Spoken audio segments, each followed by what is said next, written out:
everybody. As we go to the Chitas of today, we're holding in the portion of Vayeshev, we're holding on chapter 38, verse number 1. We're in the story of Yosef. Yosef HaTzadik was just sold to Potiphar, and he is in the land of Egypt. At that same time, the following story occurs. We're talking about a span of 20 years. Yosef was 20 years in Mitzrayim. So this whole story that goes on is in those 20 years. It happened in that time. And Yehuda, after Yosef was sold, Yehuda stepped down and moved away from his family. And he went to a man called Adlomi, from Adlomi, Shmei Chira, and this man's name was Chira.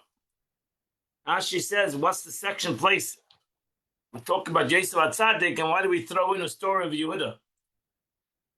Teaches us that Yehuda's brothers demoted him from his prominent status.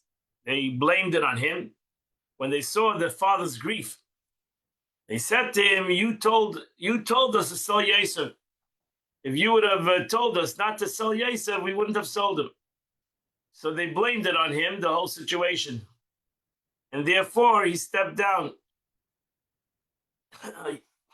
He moved away from his brothers. The man from Adlum, he made a business partnership with him.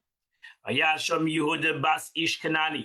Yehuda saw there a woman from Canaan, Ushmoich Shua, and her name was Shua. He took her, he married her. Kanani, Rashi says, is a merchant. That's the word Kanani. I know why Rashi is over here. The word Kanan means a merchant. Ben. He saw her, she conceived and she had a son. And he called her Er. She had another child. Ben, and she called him Einon. Ben, and she gave birth to another son. She named him Shelah. And when she gave birth to this child, Yehuda was in Kiziv. Now she says Kiziv is the same makom. That's why he translates in the verse over here. It's the name of a place. He wasn't in town, so to say, at the time of her birth.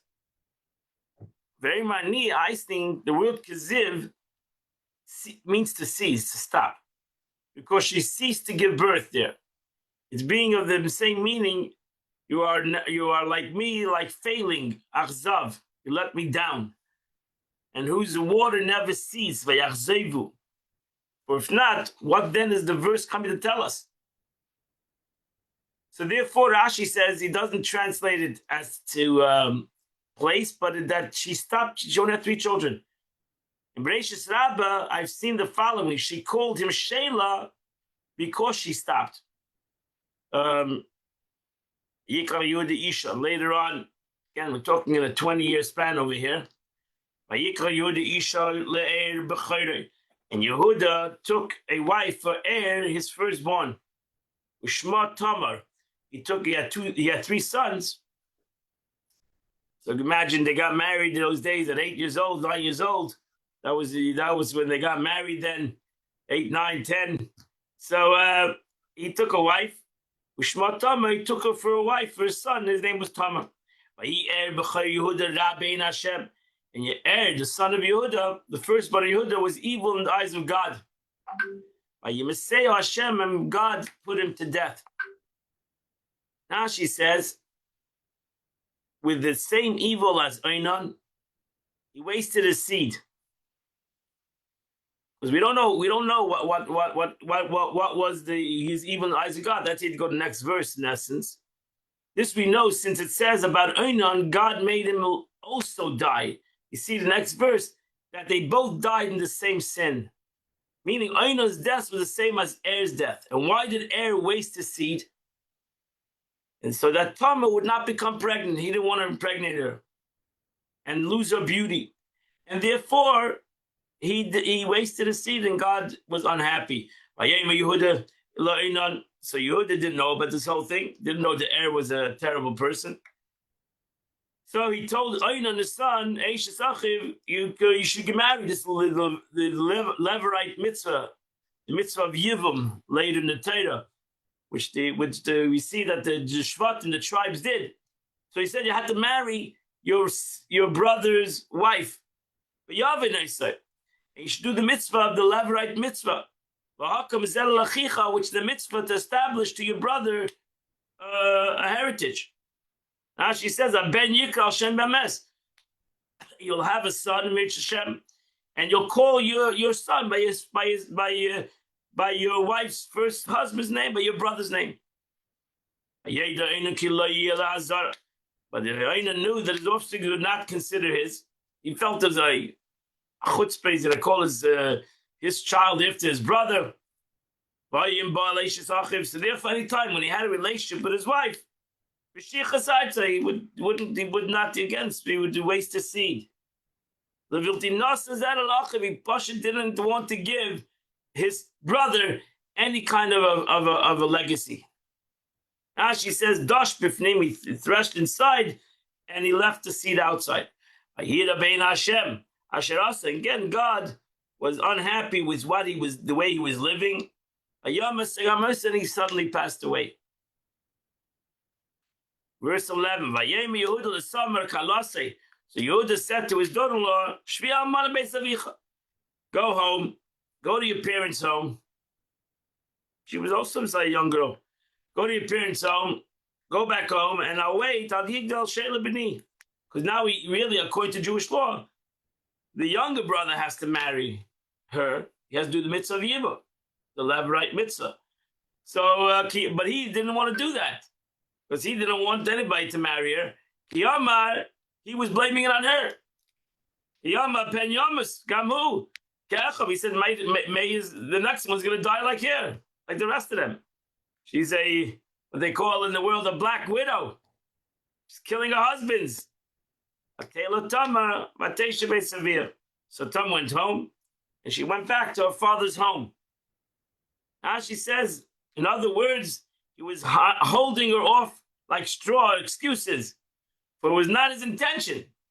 His intention was not that she would get married. His intention was that she would go and find a husband and get married. She didn't have to follow the world didn't have this law of a Levirate woman. So she was hoping by the time she would wait, she would be married and everything would go on in life. He might die for this woman. It may be presumed that her husband died prematurely. A year by Yamim, but the days went on. But Thomas Bashua Shisuda and Bashua, the daughter, the wife of the Yehuda, passed away. Yehuda consoled himself. He went up together with Chira to his Adumit friend. He went to shear his flock. Timnasa to Timnah. Now she says he went to Timnah to supervise the shearing of his flock. Ayuga Tana. And then Tama was told, Tama was told that your father-in-law is coming to Timnasa. Your father-in-law, Yehuda, is on his way. You have to go tell him, I want to get married. Look at his Taina. So he's going up to Timnah. Rashi's instinct. Rashi is a beautiful sikha on this. Rashi once learned it. Shimshon said he went down to Timnah. And over here it says he went up to Timnah. The Rashi said it was situated in the mountain slope. So on one side you go down, and the other side you go up.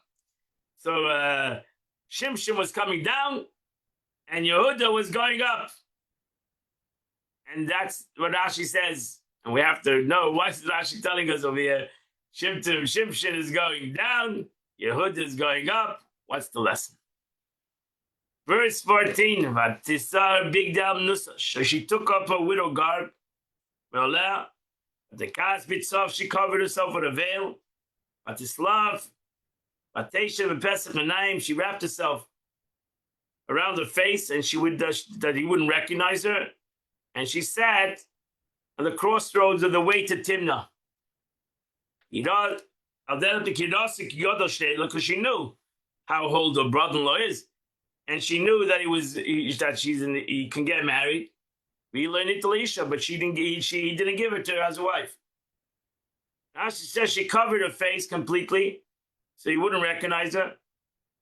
She sat at the opening of the eyes, meaning at the place where the eyes are open, at the crossroads of the way to Timnah. Our rabbis explain at the entrance to the tent of our forefather Abraham. Oh, that's where she went.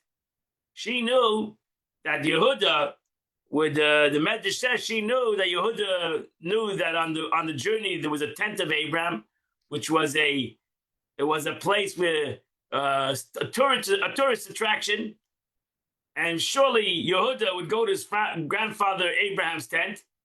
So she decided to go there, and he would surely meet her. She therefore offered herself. She realized that that's why she did this Shem Shamayim. That's why she was sake of heaven. And that's why good things came out of this, because she said, this is not fair. I have to get married to this family, and I'm going to do this in a way that's going to be a little bit not so going to be, so to say, in a backside way, and I'm going to trick him, and I'm going to get into this family, because I want to marry into this family of Avraham Avinu, Yitzchak, Yaakov. So that's why she therefore offered herself to Yehuda, because she desired to bear children, descended from him. She wanted to have children. Yehuda saw her. He thought, it's a woman that's there for prostitution. He kissed her panah, she covered her face. Now she says, because she was sitting at the crossroad. He kissed her panah, and he could not see her face and recognize her. But our rabbis explained, because she covered her face, as implying that she'd been in the house of her father-in-law, Yehuda, she was modest and kept her face covered. And therefore, he did not now suspect that this woman could be her, because she was a tsanua, she was a modest woman. And he turned aside to her, going to the road. He said, let's have a relationship. He didn't know that it was his daughter-in-law. So she said to him, Ma titanli, what are you going to give me? That you're going to have a relationship with me. She says, for the road in which he was, he turned aside to the road where she was. Havana, please prepare yourself in your mind for this. Every term hava is an expression of preparation, except when it's translated in a sense of giving. And even those meaning preparation are close to the meaning of giving. Hava means to give. He says, I'm going to send you, I'll give you some sheep of my flock. She said, okay, that's great, but I need a collateral. I need a yivara, I need a pledge, I need to have a guarantee. Until you send me the sheep. She says a mashkin, it's called a mashkin, a pledge, a collateral guarantee. She said to her, what is the aram? What should I give you? I want you to give me your ring that you're wearing, your cloak, and your staff in your hand. And he gave this all to her. He had a relationship with her, and she gave birth, she conceived.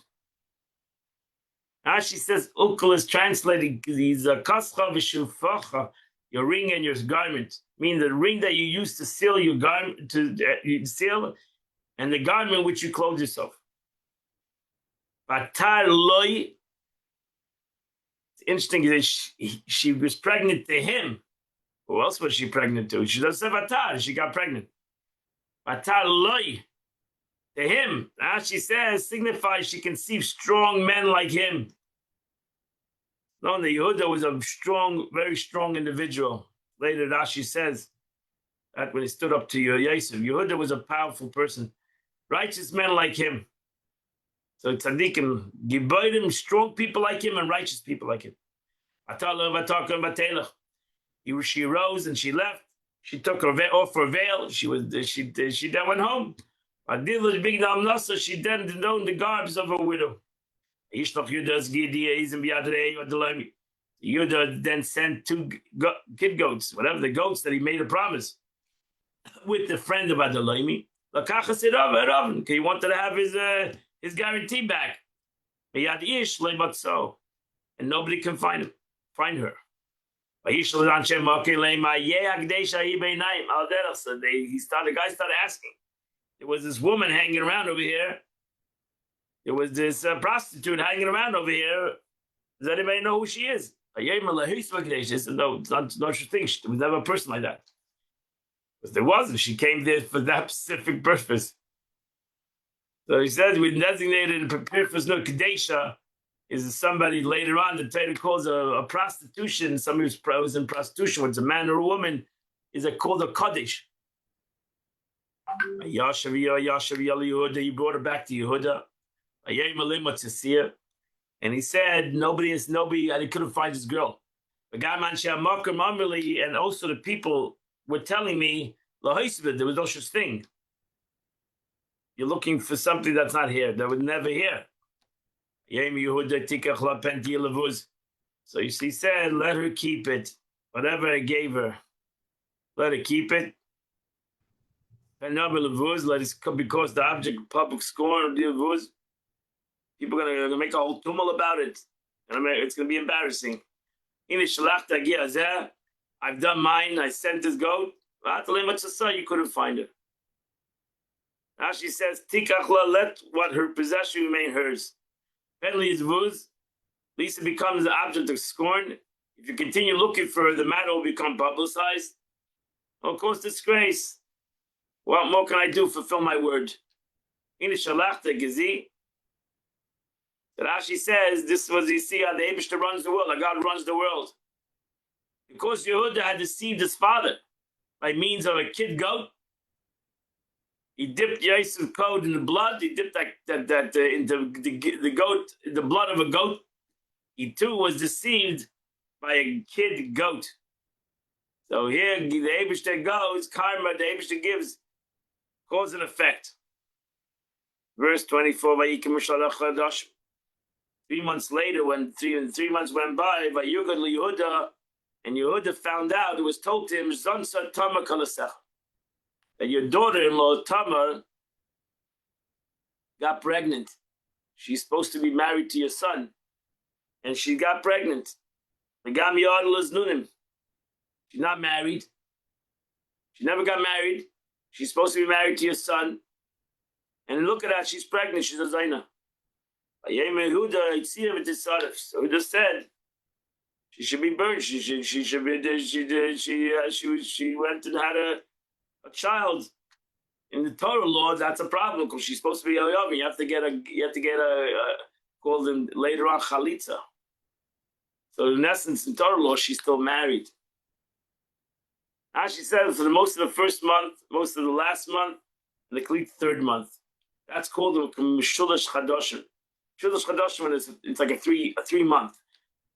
Not a complete 3 months. It's a half of the first month, the last half of the first month, the entire second month, and the beginning half of the third month is called a Mishudash. For Mishudash, similar to the verbal noun, we're sending of a Mishleach food gifts. Hadal is Nunim. She's pregnant for it. Hadar is objective, meaning pregnant. She's a pregnant woman. Tisaref Ephraim Maksha said in the name of Rameir. Tamar was a daughter of Shem, who was a priest. Therefore, she was sentenced to burn. This later tells us when a person has when a woman or a man that have an affair, a married woman has an affair, she's put to death. The difference is if she's a bas kohen, she's a daughter of a kohen, then her death is burning, hot lead. If she's a regular woman, then the death is strangulation. So she was a bas kohen. That's why he said, again, even though this is before the giving of the Torah, But Yehuda said, I follow the Torah, and this is what needs to be. This is the punishment of a woman that has an affair. While she was a Levirate marriage, she was in essence a married woman. Verse 25. She then brought out, but she sent on her way to being punished. She sent the word to her father-in-law, to the man, I'm pregnant by the man who's the owner of these objects. And she said, she said, send it to him, see if he recognizes these three things. So she was being brought out to be born. She went sent the word to her father-in-law. What is the meaning? She did not wish to shame him. She didn't want to say openly, I'm pregnant to you. He could have lied. He could have said, I don't know what is this thing? What is she sending me? So he could have lied and said, I don't know what she's talking about. She would have been put to death and everything. Nobody would ever know this whole story. Rather, she said, I'm pregnant by the man whom these belong. She didn't say that it was him. She said to herself, if he admits it on his own accord, let him admit it. If not, let them burn me, and I'm not going to put him to shame. When I hear our rabbis say, it's better for a person to let himself thrown into burning fire than put his fellow men to shame in public. This is an unbelievable lesson. I don't know who does that, but Tamar was willing to die and not to put to shame Yehuda. Haken na, the word na is an expression of entreat. Please acknowledge your creator. Do not cause the end of 3 lives, because she was pregnant with 2 children. Yehuda recognized it. He said, she's right, she's more holy than me. She's more righteous than me, because that's the whole reason I didn't give her. So she's right. I'm the one at fault. She's the one at right. Because I should have given Shayla, my son, to her. And he never again was intimate with her. Which is an interesting last 4 words in this pasuk. We learn, as Rashi will say, exactly what the pasuk means. Tzadka b'divra, she's correct in her words. Imeni, she's pregnant from me. A rabbi's of blessed memory interprets this to mean that the divine verse said, Mimeni, from me. And through me, these things came about because she was modest in her father-in-law's house. I decree that the line of kingdom be descended from her. And that's why the Eibishter blesses that Tamar from this woman comes out David HaMelech. And the kings will descend from her, from Tamar. And I've also decreed to establish that the line of king of Israel will be for the tribe of Yehuda. And these 2 people, she was a tzaddik and he was a Baal Tshuva. He could have kept quiet, and he acknowledged his fault. Al-Kailin Satya, meaning she acted correctly because I did not give my son Shelah, so she's the right one. Now the verse says, he was never again intimate with her. Some say that it means he was not intimate with her again. That's it. This was these 2 children. That was the end. While others say it means he did not cease to be intimate with her. That means he married her. So it's not clear if Tamar became his wife or not. I'm not sure. The pasuk doesn't say. We don't know. Similar case we find in connection with Eldad and Moida of Eliyasu, that it says he did not continue. But Uncle Islav like Pasku. Later on, it says Eliyasu that these 2 people didn't stop. You can say stop, but Onkelos translated didn't stop. So Eliyasav can mean it didn't.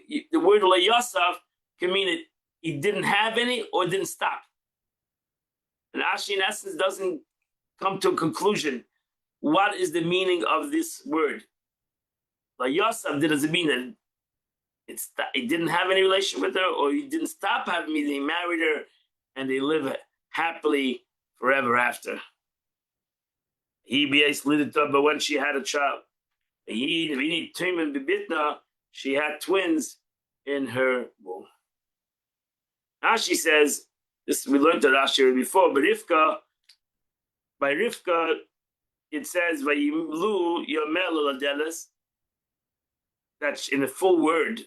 Over here, it says, base Lidita. It doesn't say Vayimlu Yomel Ladelis, because by Rivka, there was a month, Vayimlu, there was months of pregnancy were complete. She had 9 months pregnancy. While here, it was a short term. She was in the 7th month. She had an early birth. Also, the word tumim over here is complete. Twins is full. By Rebecca, it's written tumim without the. It's a half a word. It's missing without the yud and the aleph, because by her she had 2 righteous children, and by Rivka she had 1 righteous and 1 wicked. When she gave birth, when she was in labor, and one of them stuck on his hand. And the midwife took a string and put it on the hand, to say this one came out first. Ash says one of them stuck his hand outside, and after the midwife put a scarlet thread around the hand, he went back in. He can make it. And when he withdrew his hand, he brought his hand back in. And his brother went out first. And she said, "Ma paratz alecha predetz." Why, with what vigor have you pushed yourself ahead? Vayikrish my paretz, and she called him paretz. Paretz means to break through. Paratzta. Hazakta lachayzik. You exerted a strong effort.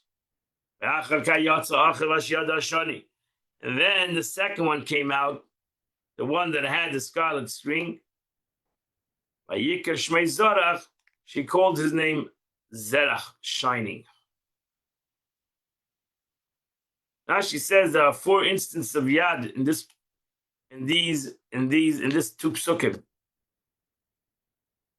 Despite the 4 forbidden spoils charamin that Achan, a descendant of Zerach, violated. Others say that it corresponds to the 4 articles he took from the prohibited stores of Jericho: a shnir clog, 2 pieces of silver, and 200 shekel of gold. And you have to go later in the prophets to go to the story. Vayikar Ishmael Zarach, she called him Kozarach on account of him shining appearance of the scarlet thread. And that ends this story of Yehuda. And we continue back tomorrow to Yosef. Now, go to the Tanya of today. We are in the compilers for Akdamas HaMalakit, which is the words of the Alter Rebbe introduction to the Tanya. As I said, we're going to start learning the Tanya first chapter on Friday. We're going to do today and tomorrow this introduction that the Alter Rebbe writes. The Alter Rebbe writes, this is a letter that he sent out. He sent out this letter to all the Chassidim. May God, our stronghold, bless and guard them. Aleichem Ishim Ekra, to you worthy men I call. Shimu alai reitfei tzedek. Listen to me, you who pursue righteousness. Vaksha Hashem, who seek for God. Yishma Aleichem Alekim, and may the Almighty listen to you. And may God avad katan, from those that are from the spiritually stature of big to the small. I'm talking to everybody who's interested in the search of God. Anybody's interested in the search of God, I'm talking to him.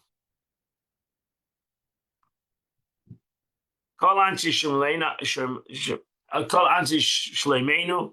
I'm talking everybody.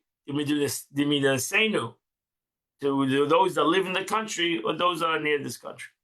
Each man each person in his place may come in peace. May achieve peace and eternal life. Amen. King, you're not saying Amen. May this be the will of God. In Medaz Zeis, it's well known. It's known that people say the following statement. Hearing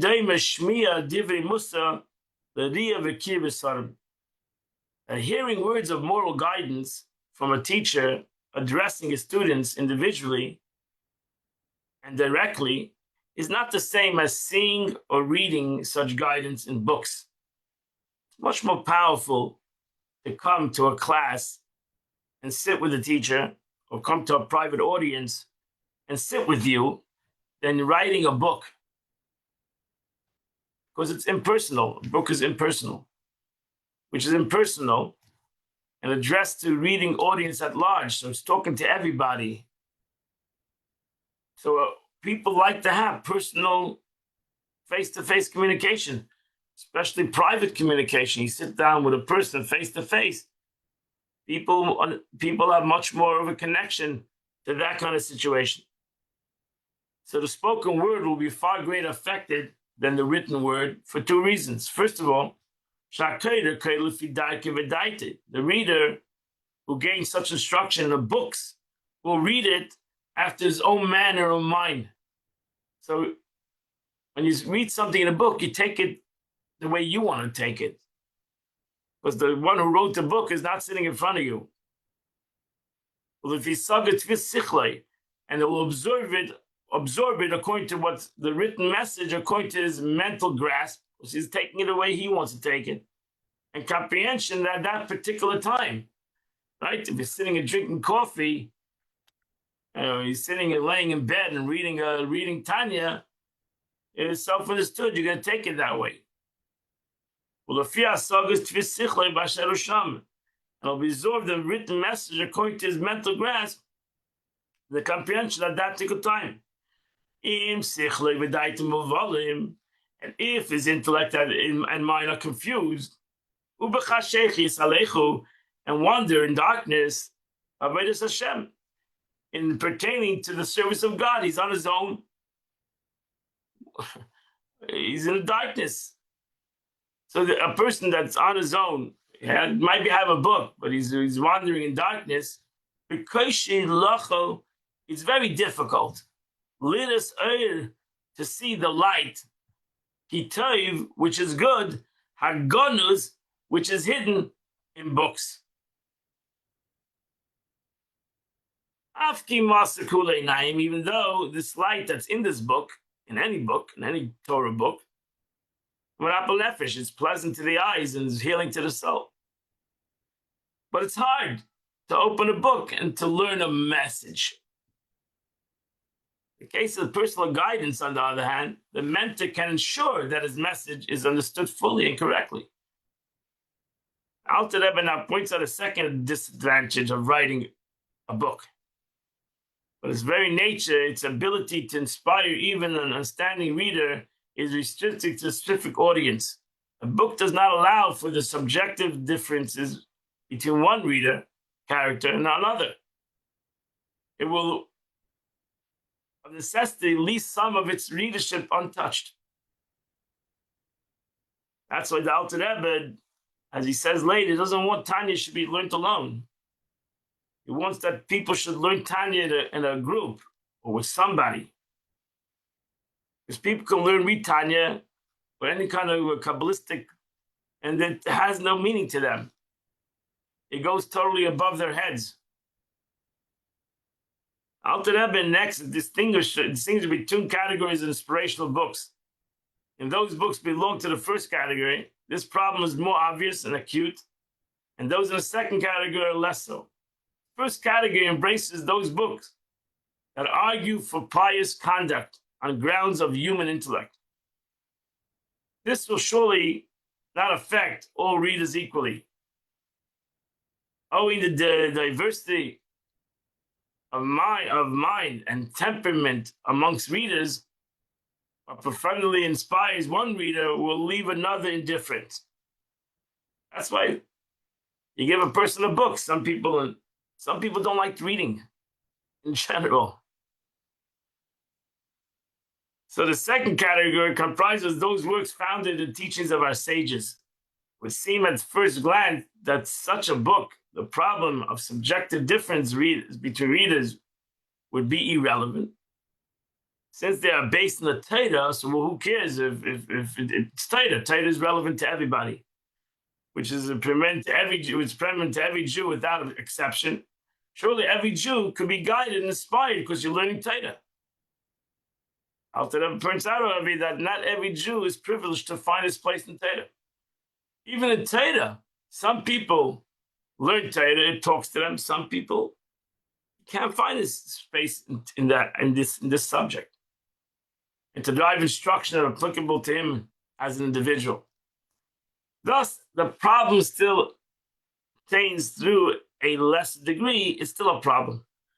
The Alter Rebbe says you can have books of philosophy, which that for sure every person's going to learn different. You have a book of Torah, which even that some people are inspired and some people not.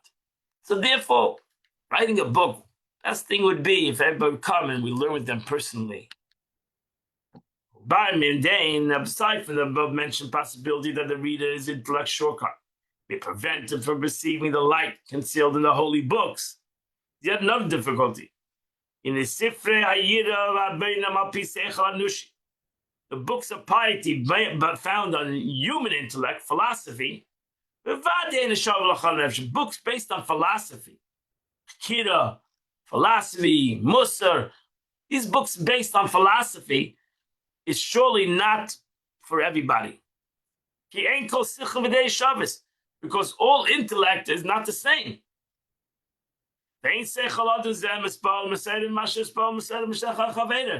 And the intellect of one man is not affected and aroused by that which affects and arouses the intellect of another. As our sages say, it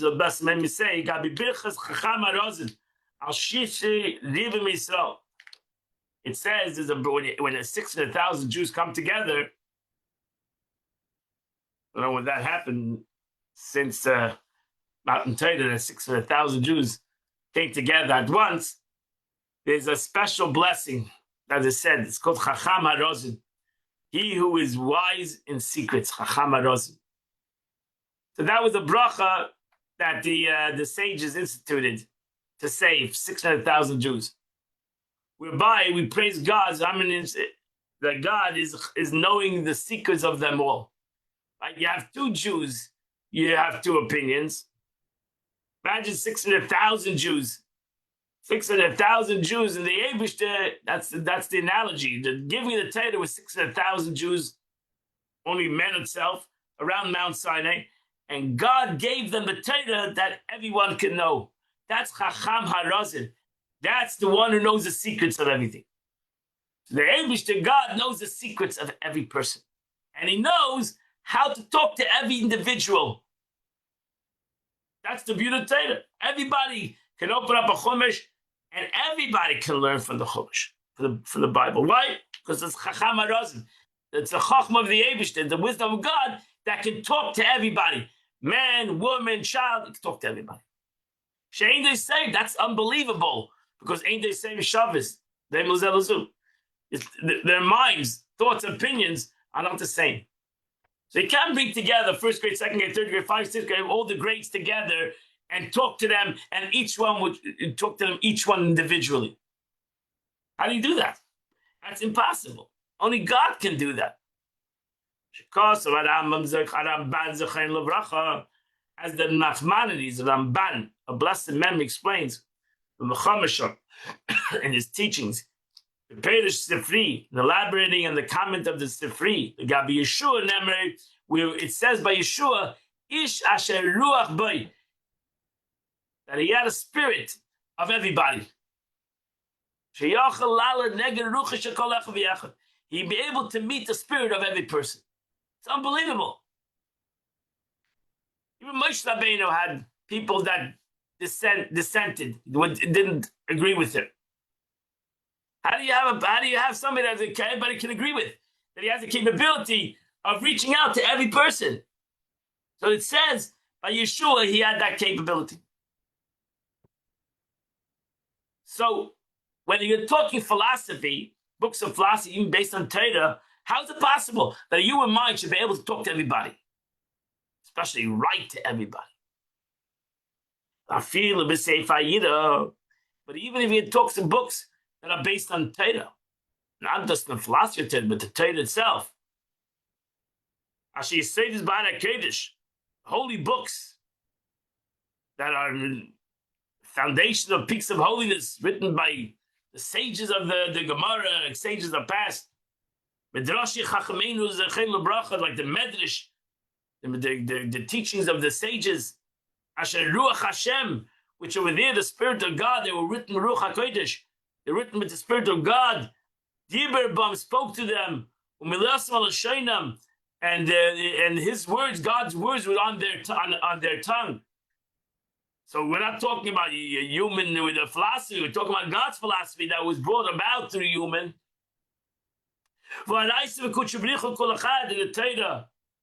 And God is one.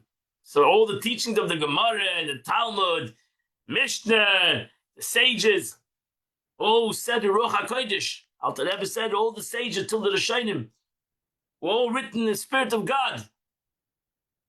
And all the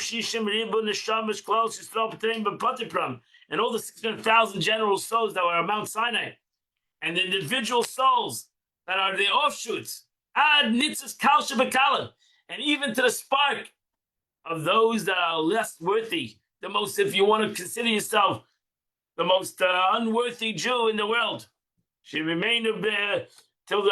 Shevimenu Bnei Yisrael, that are part of the Jewish nation, doesn't make a difference. Kulam Miskash by Raisa, are all bound up with Torah. So every Jew is connected. I'm not talking about what the Rebbe says about philosophy. I'm talking about Torah. Every Jew is connected to Torah. But Raisa Miskash LaKadosh Baruch Hu, and the Torah connects every Jew to God. In Noida B'Zohar Kodesh, as it's written in the Zohar, that since the Torah does contain what is permanent to every Jew, those works found on the Torah ought to appeal to every Jewish reader. That's what the Alter Rebbe called this book, Likutei Amarim. He called it's a book, a compilation of sayings of the sages. He said, I'm not coming up with my own knowledge. I'm coming up with Likutei Amarim. I'm a compiler, the Alter Rebbe said. This whole book is like a compiler. He was humbled. He was humble to say that this whole book is a compilation. It's not my teaching. It's a compilation. I'm bringing you teachings of the Zohar. I'm bringing you teachings of Kabbalah. I'm bringing you personal teachings. I'm bringing you teachings that are connected on holy books. So therefore, maybe it should be connected to every Jew, and every Jew should be able to learn from it. So the Alter Rebbe says it's not totally either correct. So it's still a general way. It's a very general concept, and that's why it's difficult. Some people, even if you go to the Chumash, some people are inspired by learning Chumash. Some people are saying, I don't see anything that I can learn from this. And it's hard to be inspired. But and we all can agree the Chumash was written for every single Jew.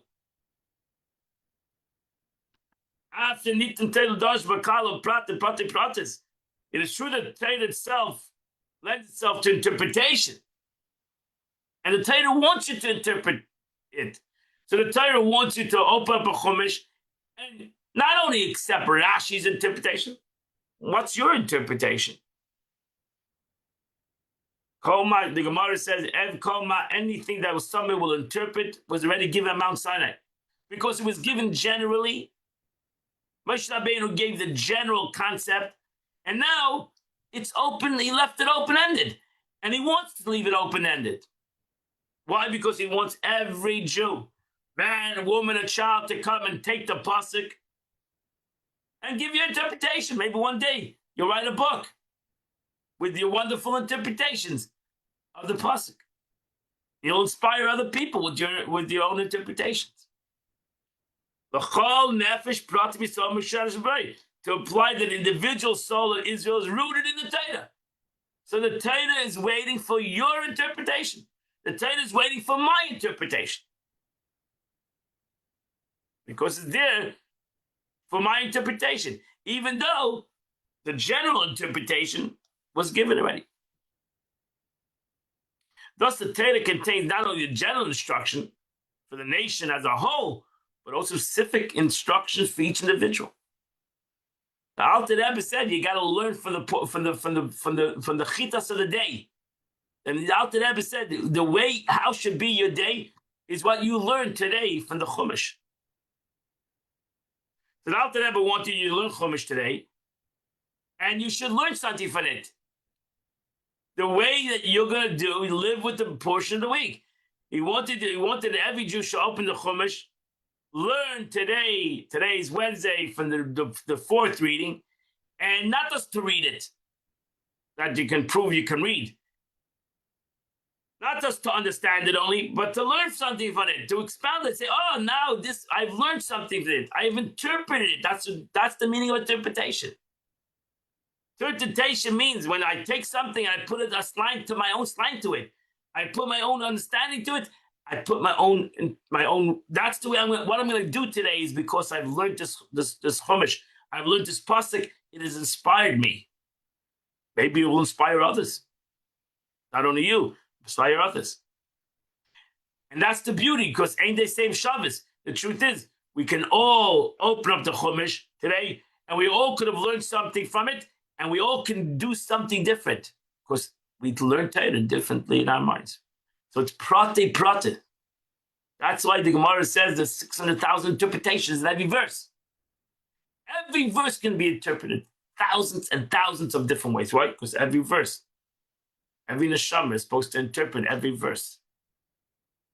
You can't go away, as the Rashi said. Remember yesterday, he said, "Hey, Mickey, you never go away from the source." Let your interpretation not become, go use it out against the Torah, God forbid. You have to interpret it right. But you don't have to leave the interpretation only to Rashi. You have to leave the interpretations for everybody. Pratis. Because every person has a root in this Torah. That's why it's difficult. It's easy to see the general. Oh, I got the beautiful story today about Yehud and Tamar. What does it do with me? What is the lesson to me of this story? What is as the Rebbe would say, what is the order of the day? What is the reading of the Parsha is the order of the day. The Eibishter gave us the order of the day, what he wants you to do today. And everybody's going to learn something else. So every Jew could theoretically find in such works instructions permanent to his circumstance. And they ain't called Adam Zeicha. That's the problem. Not everybody's privileged to recognize a specific place in Torah, so that he may know how to derive specific guidance from it. It's a difficult concept. That's why the Alter Rebbe says later, you should learn together and we can inspire each other. And that's why somebody knows something, he learned something, he should not keep it to himself, even though it's about him. He should tell it to others. So we can all be inspired, maybe inspire somebody else. Even the Torah law govern things that are forbidden, things that are permissible, which have been revealed to us and to our children equally, right? We all learn the Jewish law. We all could open a Shulchan Aruch and learn Jewish law, the will of God. For despite the difference between generations, the law applies equally, right? So that's something we all can connect to, right? You learn the Torah, generations have changed. So philosophy has changed. Our minds have changed. Our circumstances have changed. We think different. But the mitzvah is a mitzvah. So the mitzvah has not changed. So the same law that was written thousands of years ago is the same law right now. So really, that's beautiful that everybody should learn that. That's one of the beauties of learning halacha. We learn Torah, everybody's going to come up with different interpretation. When you learn halacha, everybody's going to come to the same conclusion, because that's the halacha. We all need to come to the same conclusion. that this is the way you need to do it because that's what halacha says. So therefore, that's the beauty. We can all learn halacha, but that's not totally true either. But Sanu the Ina Machlekes Tanoim and Aroim. If you want to go to the source of halacha, you go to the Gemara. Oh yeah, then you'll see what means halacha. Then you'll see that even in halacha, it's not so simple. You're just reading the halacha Shulchan Aruch. This, do this, don't do this.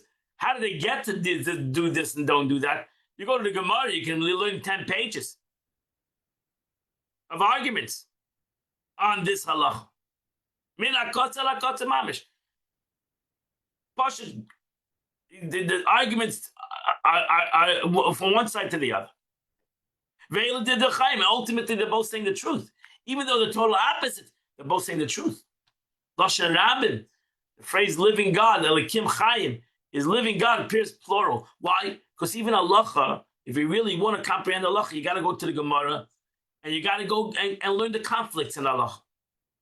That's a really, why would you learn the conflicts in halacha? Because that's really, you'll understand halacha. If you're just reading halacha in Shulchan Aruch, do this, and you understand it, do this, but you really understand, you really don't know the background of this halacha. There's a big background in this halacha, in the Gemara, in the Farsha Gemara, and those who expound in the Gemara. There is unbelievable background to every halacha, every Jewish law in Shulchan Aruch. Because of diverse opinions in halacha itself. Therefore, you have Hillel and Shammai. Halacha is like Hillel, but there's Hillel and Shammai. And we have to learn Shammai, right? Because I could be, maybe my soul is more connected to Shammai. Even though I do like Beis Hillel, my soul can be connected to more to Beis Shammai. And therefore, I need to learn Beis Shammai. Because it's part of the halacha. It's part of this argument in Jewish law. Is Beis Shammai. What makes Beis Hillel relevant and crystallized is by knowing Beis Shammai, by knowing the argument, is by knowing the descent of this law. And ultimately, that could be my source of my soul, could be Beis Shammai, so to say. Even though, again, halacha, I'm going to do like Beis Hillel, like the Lord's Beis Hillel. Again, because everything in the Torah is connected to the soul of is part of wisdom of God, whether they are opposites, and especially connected to my soul. I need to connect to things that are opposite. So therefore, it could be opposite of me, of what I do, because to my soul could come from that source. And the soul is the hence. Also, their source, so to speak, are divided into generally 3 categories. This is going to be explained at length in Tanya. The right, the left, and the center. So we can share the Rabbi Eli's diagram, right? So you have Chachma, Chesed on the right, Bina, Gevura on the left, and they have the middle, Tiferes, Das, Tiferes, etc. Middle. The middle rung. You can be more to the right. You can be more to the left. You can be more in the center. Rebbe said we should go to the center. We should try to be more in the center. Try to, even though you're to the right, you're to the left, that's your neshama. You should always try to come to the middle, to the center. Center ground. Right, so like example, I'll give you another example. You have the mezuzah, right? You have mezuzah on your door. Why do you put the mezuzah on a slant? Some people say because it's facing in. You put the mezuzah, you wouldn't know which way to go. So the mezuzah is your guide to go in, go into the door. Actually, the mezuzah on a slant because there's an argument in halacha. Do you put the mezuzah straight or you put the mezuzah flat? Machlekes in the Gemara. You put the mezuzah flat like this, or you put the mezuzah straight like this. So we put it on a slant. Okay, so it's both straightish and flattish. That's the middle. Come in the middle. Some rabbis hold that is the whole concept of mezuzah al-beisecha on your home. Man is chachma, the woman is bina. How do you bring these two entities together? The opposites. You have to go in the middle. You have to have the mezuzah. That's why you kiss the mezuzah when you come into your house. We're coming here into the house. We're going to come in the middle. To make peace, we come in the middle. We bring everybody. That's why the middle is called Chesed, Gevurah, Tiferes, beauty. That's the mixture. The middle is the mixture. It's not totally Chesed. It's not totally Gevurah. It's a mixture of Chesed and Gevurah. It's a mixture of kindness. That's beauty. That's true. That's Yaakov Avinu. That's Midosh Shel Emes. That's truth. Chesed cannot survive on its own. Gevurah can't survive on its own. Tiferes, Emes, survives in all aspects. Shem Chesed, Gevurah, etc. Which you're going to learn in Tanya. The Shmas Shos Midas Chesed, and therefore souls which are rooted in the attribute of kindness, and Agosam Gamkein Lahatis Klape Chesed. Therefore, they are more lenient. Like Hillel was more lenient in a way. In the halachic decisions, being inclined towards kindness, which dictates that the object to be good permissible, and thus capable of being sanctified if used for a sacred purpose, and so on, with the attribute of severity dictating stringency of halachic decision, and attribute of beauty meditating as known. That's the middle. So Hillel was more lenient, Shammai was more stringent, and we come la'alocha in the middle. To negate it, HaKadosh, the Alter Rebbe applies this principle to legal argument between the schools of Hillel and Shammai and Hillel. The school of Shammai was stringent, because the spiritual source was the attribute of severity. The school of Hillel was usually lenient, because their source was the attribute of kindness.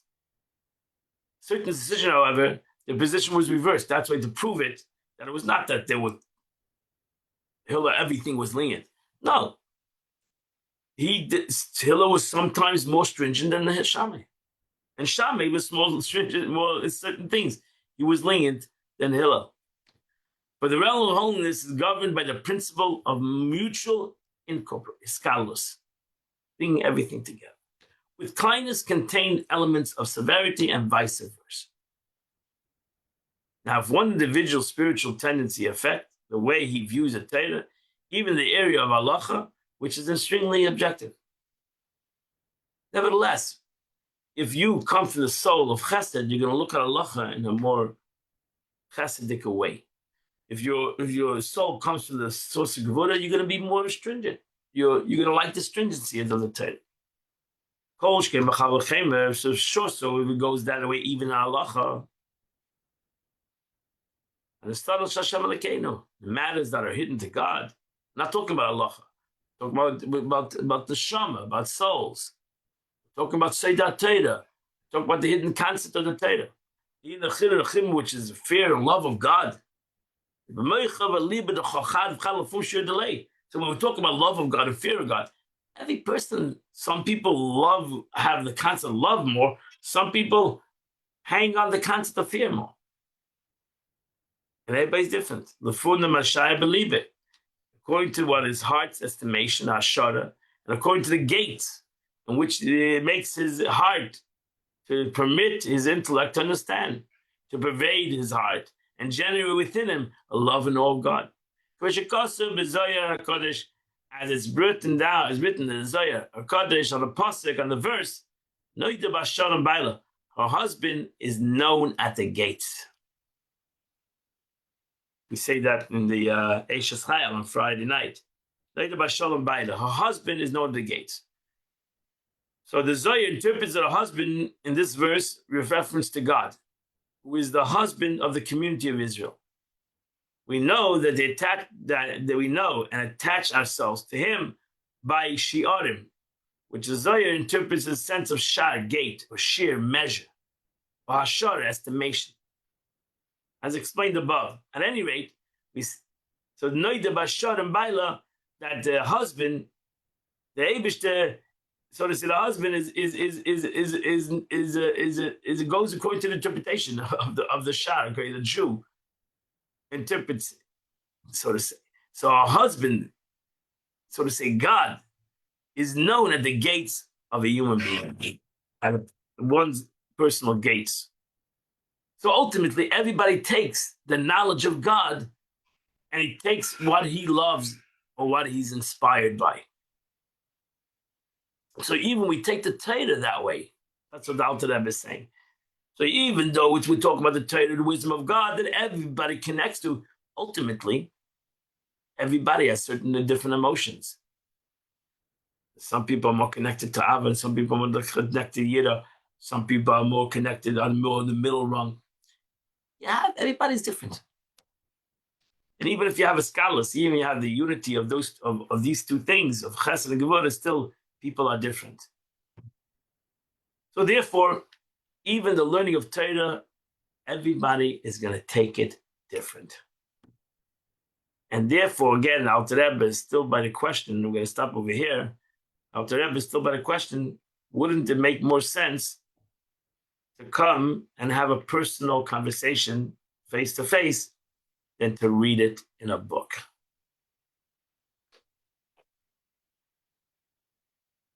That ends the time of the day. Today is the 20th day of Kislev. The Tillim of the day, Psalms of the day is 97 to 103. If you do those Psalms, you do the Chitas of the day. The first printing of the book of Tanya was completed on Tuesday, the 20th day of Kislev, in 1796 in Slovakia. It included the part 1 of Shev Shalbeinim, part 2, Chinuch Cotton, and Shara Yichud V'Amunah. You get us a tshuva. First edition was printed in 1799. Second edition, first printing was in 1806. You get us a Kodesh, first printing was in 1814. The corrected, edited of all four of putting together the whole Tanya was printed in Vilna in 1900,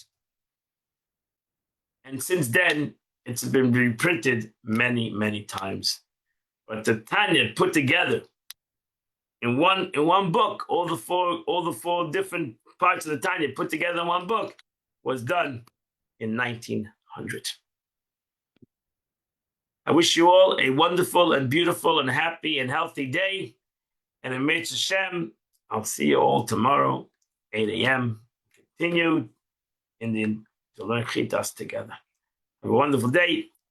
Try to tell everybody, invite people to come and learn Tanya. As Friday, we'll start the Tanya again, Be'ezrat Hashem. And we'll continue to learn teachings of the